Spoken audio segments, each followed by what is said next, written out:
안녕하세요. 한 주간 잘 지내셨나요? 얼핏 닥터 신정민 원장입니다.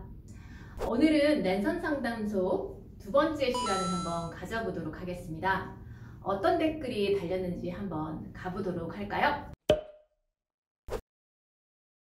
그럼요. 얼굴 교정은 성장기에만 가능한 것이 아닙니다. 얼굴 교정 치료는 근육, 뼈, 관절 등의 인체 해부 구조물이 정상 위치에서 벗어난 상태를 균형 잡힌 상태로 재정렬하는 치료이기 때문입니다. 물론 재생력과 가소성이 좋은 성장기는 변화의 폭이 크기 때문에 적은 치료 자극만으로도 긍정적인 방향으로 성장이 일어납니다.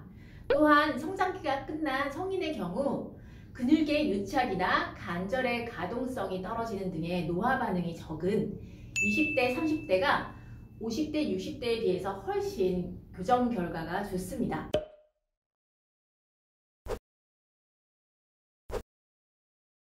윤곽주사는 국소적인 피하 지방층을 타겟으로 하기 때문에 크게 상관이 없을 것 같고요.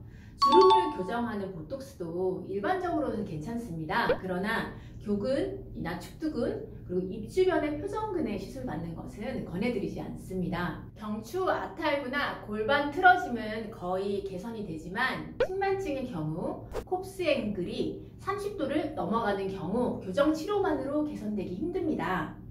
자세의 경우 심한 척추 측만증을 제외하고는 거의 완벽하게 좋아진다고 보시면 됩니다.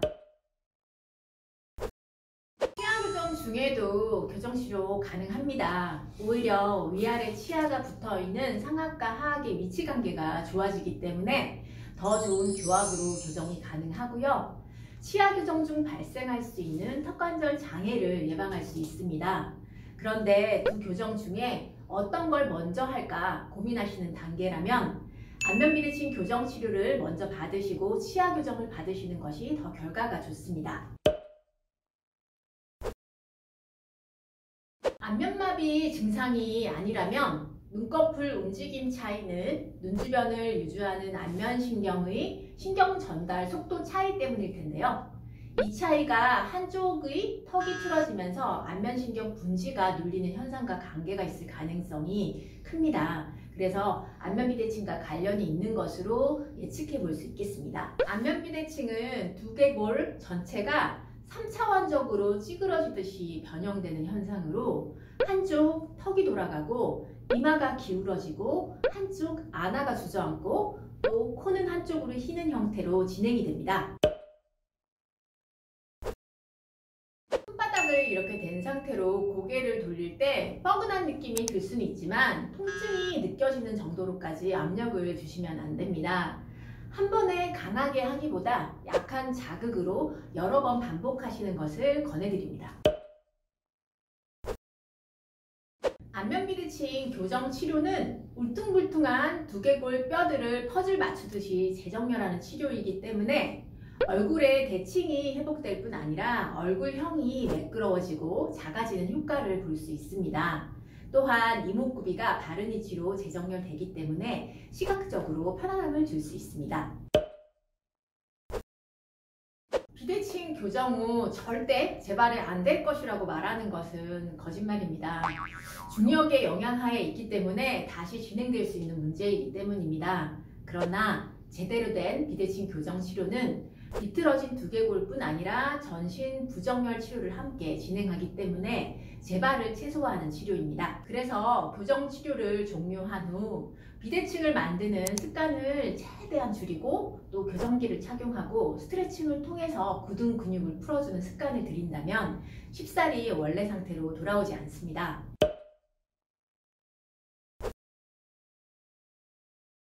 10살 이전에 얼굴형이 잡히기 전에 교정하는 것이 최선이지만 아직 안면골의 성장이 끝난 시기가 아니기 때문에 교정 치료를 통해 어느 정도 변화를 만들 수 있는 나이입니다. 상태를 본 것은 아니지만 일단 하악의 위치를 바로잡는 것을 시작으로 얼굴뼈 위치를 교정하고 치아 교정으로 마무리하는 과정을 거치는 것이 좋을 것 같습니다. 그리고 한 가지 구강호흡 습관은 꼭 바꾸시는 것이 좋습니다. 교정을 하더라도 구강호흡 습관이 그대로 유지가 된다면 결과가 좋지 않을 수 있기 때문입니다. 자세 습관이 어떤지도 한번 파악해 보시는 것이 필요하실 것 같고요. 두개골이 입체이기 때문에 비대칭이 진행될 때 상하, 전후, 좌우 입체적으로 비틀림이 생깁니다. 콧소리가 들리는 것으로 보아 아래턱이 틀어져서 턱관절 위치 불균형이 있으신 거고요. 이마는 한쪽으로 기울어져 있는 상태입니다. 광대 사이즈가 틀리거나 눈위치가 다를 가능성도 크고요. 수술을 하셔야 될 정도로 측만증이 심했다면 얼굴 골격의 변화가 상당히 진행되어 있을 가능성이 큽니다. 그런데 여러 연구 결과를 보면 측만증의 심한 정도에 따라 얼굴 비대칭의 심한 정도가 결정되는 것은 아닌 것 같습니다. 일단 가벼운 마음으로 상담을 받아보시는 건 어떨까 싶습니다. 이상 여러분의 바른 얼굴을 찾아 건강을 드리는 얼핏 닥터 신정민 원장이었습니다.